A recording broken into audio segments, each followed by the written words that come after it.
تمام تعریفیں اس اللہ کے لیے جو تمام جہانوں کا رب ہے۔ اس ویڈیو کے اندر ہم آپ کو گھر کے لڑائی جھگڑے ختم کرنے کے 5 طریقے بتائیں گے۔ گھر کے لڑائی جھگڑوں کو ختم کرنے کے لیے کچھ اقدامات کیے جا سکتے ہیں جو گھر کا ماحول خوشگوار بنانے میں مدد دیتے ہیں۔ نمبر 1، مؤثر بات چیت۔ لڑائی جھگڑوں کی بڑی وجہ اکثر مؤثر بات چیت کا فقدان ہوتا ہے۔ اپنی بات کو بہتر انداز میں سمجھانا اور دوسروں کی بات کو غور سے سننا بہت ضروری ہے۔ ہر فرد کو موقع دینا چاہیے کہ وہ اپنے خیالات کا اظہار کرے اور دوسرے کو صحیح طریقے سے سننے کی عادت ڈالنی چاہیے۔ لڑائی کی صورت میں جذبات پر قابو رکھ کر آرام سے بات کرنے کی کوشش کرے۔ نمبر 2، احترام اور برداشت۔ گھر میں باہمی احترام اور برداشت کا رویہ اپنانا ضروری ہے۔ اختلافات ہونا فطری بات ہے، لیکن ایک دوسرے کی رائے اور احساسات کا احترام کرنا سیکھیں۔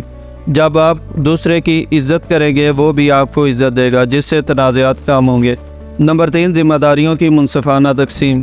اکثر گھروں کے لڑائی جھگڑوں کی وجہ گھریلو ذمہ داریوں کا غیر منصفانہ بنٹوارا ہوتا ہے۔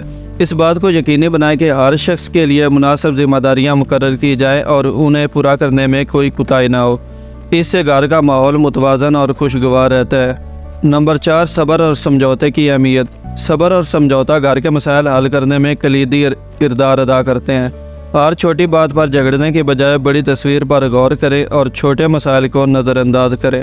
بعض اوقات خاموش رہنے اور صبر کرنے سے لڑائی جھگڑے سے بچا جا سکتا ہے۔ نمبر 5، معافی مانگنے اور معاف کرنے کی عادت۔ گھر میں امن و سکون برقرار رکھنے کے لیے غلطیوں کو معاف کرنا اور انہیں تسلیم کرنا ضروری ہے۔